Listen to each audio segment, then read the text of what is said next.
ശോ, പുലർച്ചെ 4 മണിക്ക് എഴുന്നേറ്റ് പഠിച്ചതാ. ഉറക്കം വന്നപ്പോ ബക്കറ്റിൽ വെള്ളം നിറച്ചു, അതിൽ കാലിട്ടു. പിന്നെയും ഉറക്കം വന്നപ്പോ കട്ടൻ ചായ കുടിച്ചു, മുഖം കഴുകി, പിന്നെയും വന്ന് പഠിക്കായിരുന്നു. ഇതൊക്കെ എന്തിനാ? 10ാം ക്ലാസ്സും +2 എൻട്രൻസും സിവിൽ സർവീസും ഒന്നല്ല എന്റെ പൊന്നോ. കാമധേനു പരീക്ഷയ്ക്കുള്ള തയ്യാറെടുപ്പ് തന്നെയാ. പക്ഷെ ഒടുക്കം ഇതാ, ആരോടും പറയാതെ ഒരു മുന്നറിയിപ്പും ഇല്ലാണ്ട് പരീക്ഷ അങ്ങോട്ട് മാറ്റി. സാരില്ല, പരീക്ഷ എപ്പോഴെങ്കിലും നടത്താലോ. എന്തൊക്കെ പഠിച്ചു എന്നറിയണ്ടേ? നാടൻ പശുക്കളുടെ വ്യത്യസ്തമായ സവിശേഷതകൾ കാണാപാടാ പഠിച്ചത്. ഇതിനു മുമ്പ് കാമധേനു എന്ന് കേട്ടതേ കിലുക്കത്തിലെ കിട്ടുണിയേട്ടനെ രേവതി ലോട്ടറി നമ്പർ പറഞ്ഞു പറ്റിച്ചപ്പോഴാണ്. കാമധേനുവിന്റെ ബലം എന്നൊക്കെ പറഞ്ഞ് കാമധേനു എന്നുള്ള പേര് അന്നേ മനസ്സിൽ ഉടക്കിയതാ. പക്ഷെ അതിനുശേഷം കാലം എത്ര മാറി. മോദിജി അധികാരത്തിൽ വന്നു, പശുക്കളുടെ തോഴൻ യോഗി ആദിത്യനാഥ് ജി UP അധികാരത്തിൽ വന്നു, BJP ഭരിക്കുന്ന എത്രയോ സംസ്ഥാനങ്ങളിൽ പശുവിനായി ആംബുലൻസ് വരെയും തുടങ്ങി. ഹോസ്റ്റൽ എത്ര എണ്ണം തുറന്നു, പശുവിന് ആധാർ കാർഡ് പോലും വന്നുത്രേ. പശുവിന് വേണ്ടി എന്തും ചെയ്യുന്ന സർക്കാരുകൾ അതൊക്കെയേ. പശുക്കൾക്ക് വേണ്ടി മനുഷ്യരെ കൊല്ലാൻ പോലും മടിക്കില്ല. അക്കലാക്കെന്നൊക്കെ കേട്ടിട്ടില്ലേ? ഗോമാംസം സൂക്ഷിച്ചാ പിന്നെ എന്താ ചെയ്യാലേ? അമ്പലത്തിലെ സ്പീക്കർ തുറന്ന് പശുസ്നേഹികളെ അങ്ങോട്ട് വിളിച്ചുകൂട്ടി, വെട്ടിയും കൂത്തി അങ്ങോട്ട് കൊന്നു. പിന്നെ വേറൊരു കൂട്ടരുണ്ട്, താണജാതിക്കാരെ. പയ്യന്റെയും പോത്തിന്റെയും എരുമേന്റെയും തോലിരിച്ച് കുറക്കിട്ട് സംസ്കരിക്കില്ല അവറ്റുള്ള പണിയെ. ചമ്മാർന്ന അവരെ വടക്കേ ഇന്ത്യയിലൊക്കെ വിളിക്കേ. മഹാവൃത്തികെട്ട നാറ്റാ തോലിരിച്ച് ഉറക്കിടുമ്പം. ഗോവധ നിരോധനം അങ്ങോട്ട് ശക്തമായി നടപ്പാക്കിയപ്പോ ആ നികൃഷ്ട പണിയിൽ നിന്ന് മോചിപ്പിച്ചില്ലേ മോദി സർക്കാരിന്റെ ഓരോരോ നേട്ടങ്ങളെ. പറഞ്ഞു കാട് കയറി. പരീക്ഷയിലേക്ക് തന്നെ വരാം. രാഷ്ട്രീയ കാമധേനു ആയോഗിന്റെ വെബ്സൈറ്റിൽ കൃത്യമായി പറഞ്ഞിരുന്നു കേട്ടോ പരീക്ഷ മാറ്റിയ വിവരേ. ഇനി എപ്പോഴെങ്കിലും നടത്തിയിരിക്കും.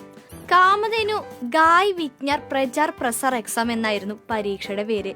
പേര് കേൾക്കുമ്പോ തന്നെ എന്തൊരു ഗുമ്മല്ലേ. രാജ്യത്തെ എല്ലാ വിദ്യാർത്ഥികളെയും പരീക്ഷ എഴുതാൻ പ്രോത്സാഹിപ്പിക്കണമെന്ന് UGC സെക്രട്ടറി തന്നെ പറഞ്ഞിരുന്നത് ഓർമ്മയില്ലേ? മലയാളത്തിൽ എഴുതായിരുന്നേ. അതുകൊണ്ട് എന്ത് സുഖമായിരുന്നു എന്നറിയോ പഠിക്കാൻ. തയ്യാറെടുപ്പിനായി റെഫറൻസ് രേഖകളും ഉണ്ടായിരുന്നു. എല്ലാം പശുവിനെ കുറിച്ചുള്ള പുകഴ്ത്തലോട് പുകഴ്ത്തൽ. പശുക്കളുടെ പാലിനെ കുറിച്ച് നിങ്ങൾക്ക് എന്തറിയാം? ചാണകമൊക്കെ പുരണ്ട രോമാവരണമുള്ളൊരെല്ല് അല്ലേ?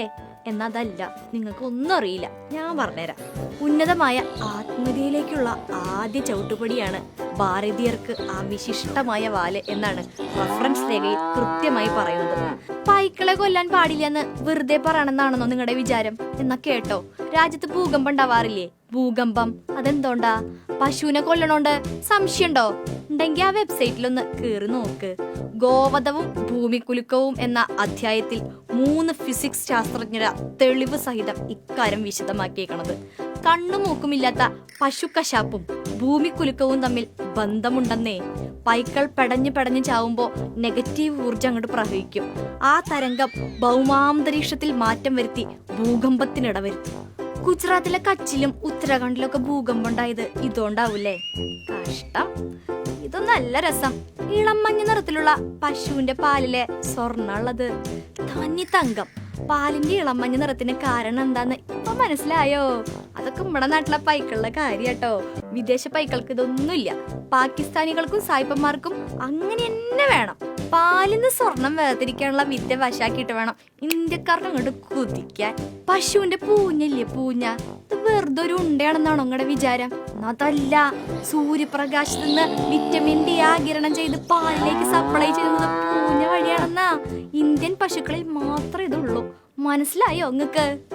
നമ്മുടെ മെട്രോമാൻ ശ്രീധരൻ അങ്കിൾ പറഞ്ഞത് എത്ര ശരിയാ. മൂപ്പർക്ക് നോൺവെജ് കഴിക്കണവർ ഇഷ്ടമില്ല അത്രേ. ശ്രീധരൻ സാർ ശാസ്ത്രത്തിന്റെ ആളല്ലേ. ഇതൊന്നും വെറുതെ പറഞ്ഞതല്ല.